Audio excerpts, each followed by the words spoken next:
नमः शिवाय दोस्तों, स्वागत है आपका फिर से एक बार हमारे चैनल वर्ल्ड ऑफ हैप्पीनेस में। रौनक जैन भोपाल से सदगुरु जी के शिष्य हैं।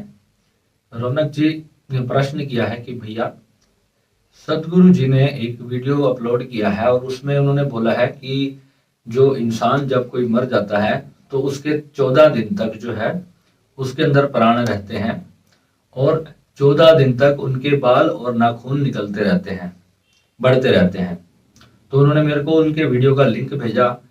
वैसे अमूमन तौर पे मैं ऐसे साधकों के प्रश्न जो वीडियो भेजते हैं मैं उनके नहीं देखता, पर रौनक जी बाई चांस आपने ये सदगुरु का जब नाम लिखा तो मुझे लगा इतने बड़े गुरु के बारे में आप ऐसी बात कर रहे हैं तो मुझे देखना चाहिए कि ऐसा उन्होंने क्या बोला।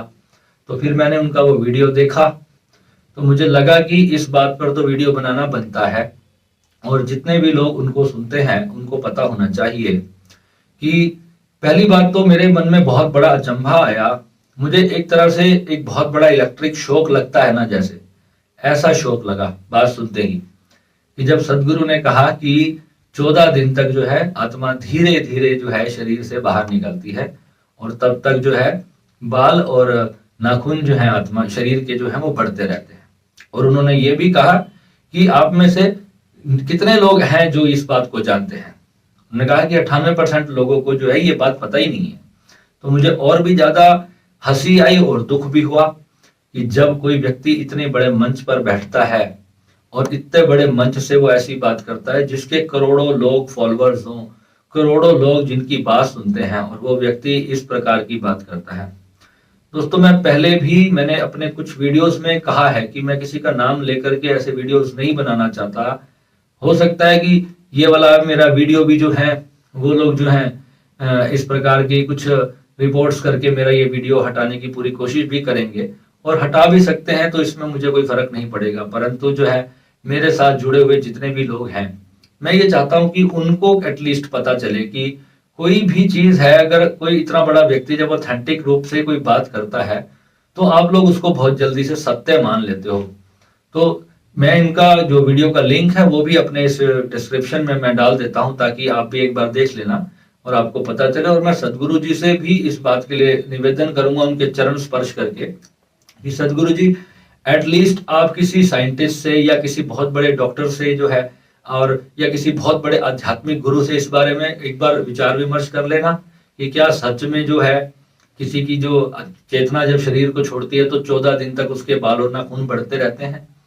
इसका वैज्ञानिक जो आधार है, जो ये मान्यता थी पुराने जमाने में ना, कभी इतनी साइंस विकसित नहीं होती थी दोस्तों। उस वक्त क्या था, अंधविश्वास बहुत ज्यादा चलता था। आपको पता है कि जो कुरान को मानने वाले लोग हैं वो आज तक ये मानते हैं कि जो धरती है वो चपटी है। वो कहते हैं कि साइंस को तो अल्लाह ने दिखाया ही नहीं।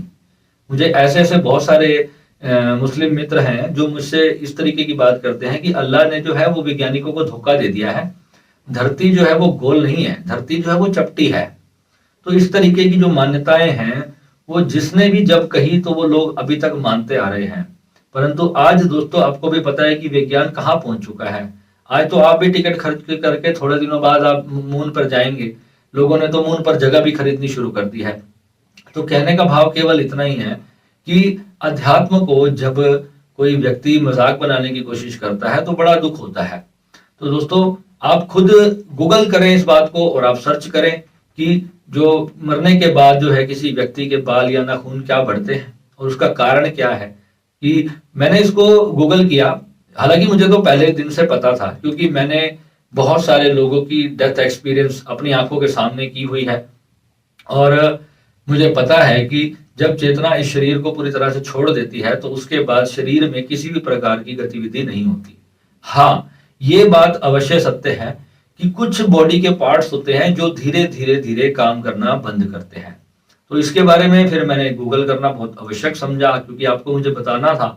तो फिर जो है मैंने इसको गूगल किया और उसमें मैंने सारा इसको पढ़ा कि जो इसका वैज्ञानिक कारण क्या है कि जो बाल और नाखून जो पुराने जमाने के लोग थे उनको बड़े हुए क्यों दिखाई देते थे। तो जो नाखूनों के आसपास की जो स्किन होती है, जैसे ही इंसान की जो श्वास जो बंद होती है तो इमीडिएटली जो है वो जो ब्लड का जो फॉर्मेशन होता है, जो जिससे हमारा बॉडी में ब्लड बन रहा होता है, नया ब्लड बनता रहता है, पुराना खत्म होता रहता है, वो प्रोसेस इमीडिएटली स्टॉप हो जाता है। नए टिश्यूज बनना उसी सेकंड में बंद हो जाते हैं।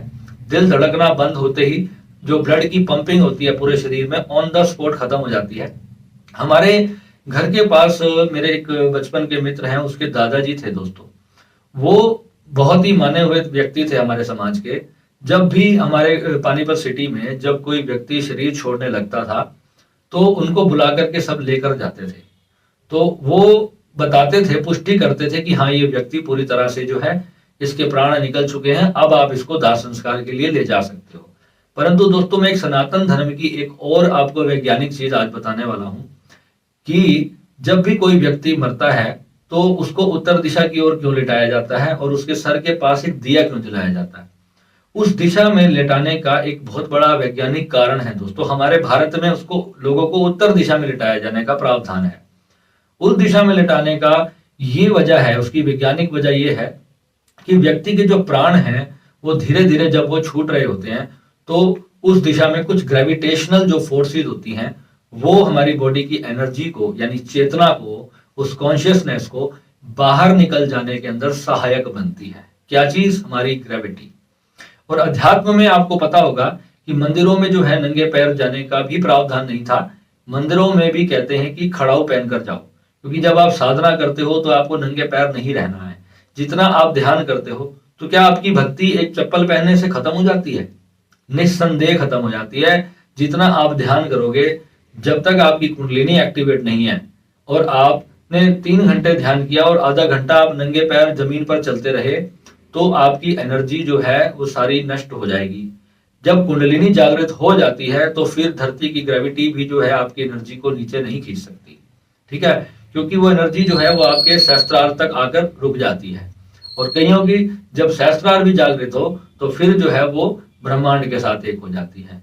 तो ये हमारे, और जो दिया जलाने का प्रावधान है वो भी इसीलिए है।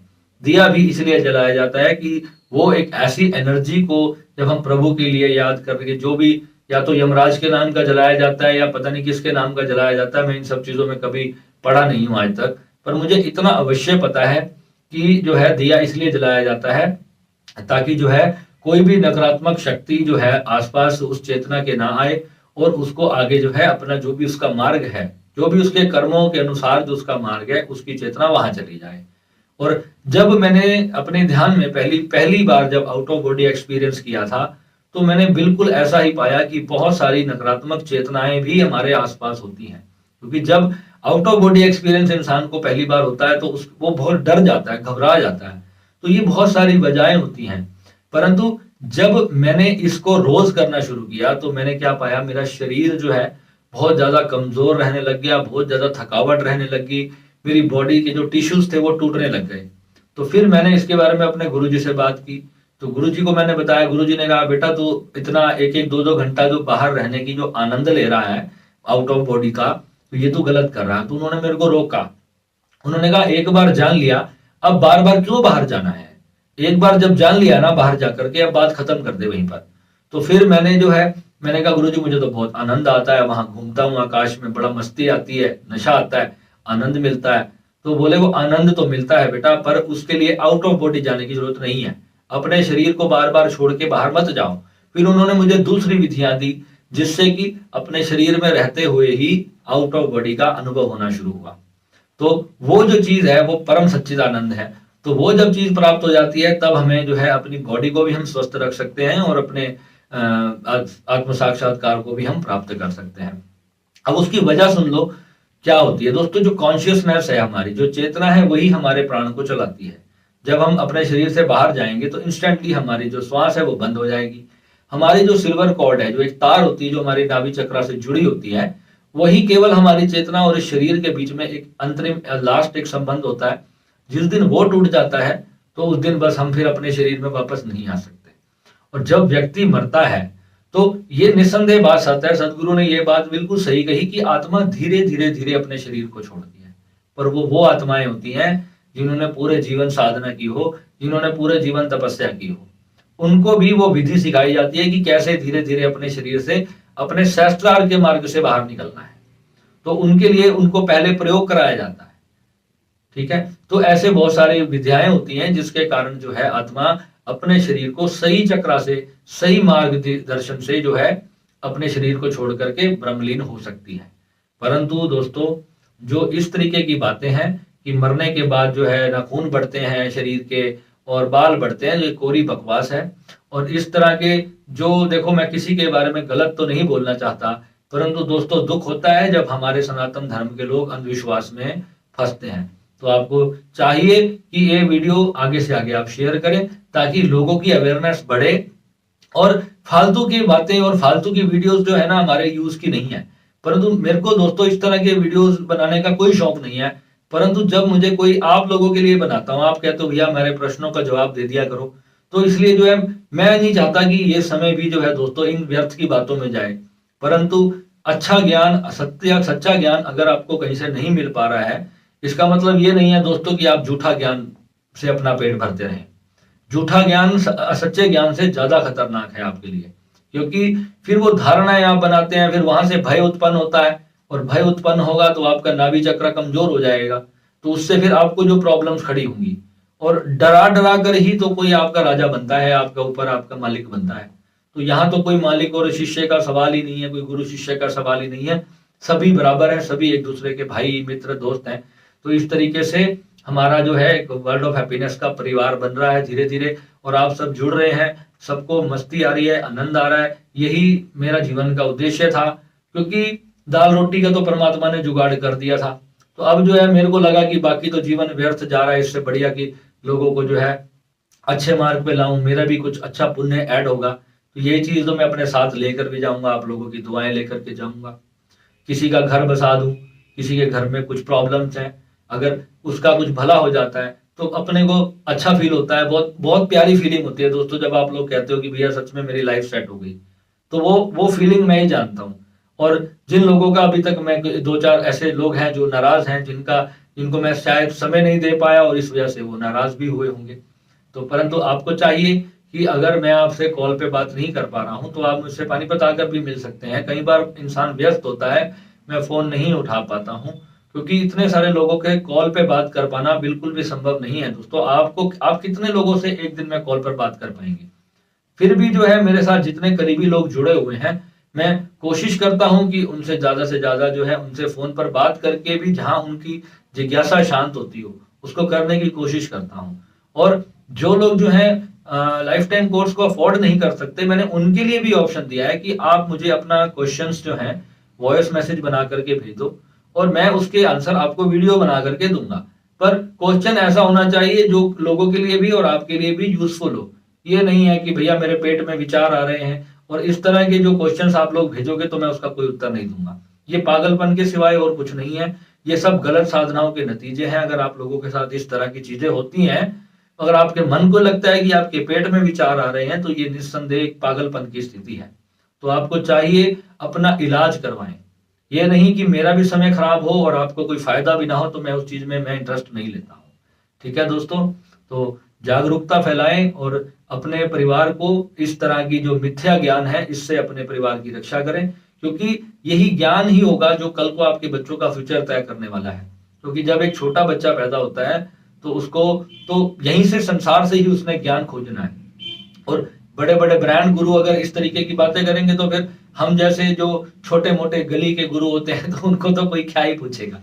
तो ठीक है दोस्तों, संतों की बातें हैं, संतों से सुनी है और संतों से सीख करके उसको अनुभव किया है, और वही आपके सामने मैं रखता हूं यहाँ पर। और जो भी मेरे दिल में आता है कि आप लोगों के लिए फायदे की चीज है, तो मैं उसके लिए 15-20 मिनट, आधा घंटा लग जाता है तो कोई फर्क नहीं पड़ता। ठीक है दोस्तों, मिलते हैं अगले वीडियो में। नमः शिवाय।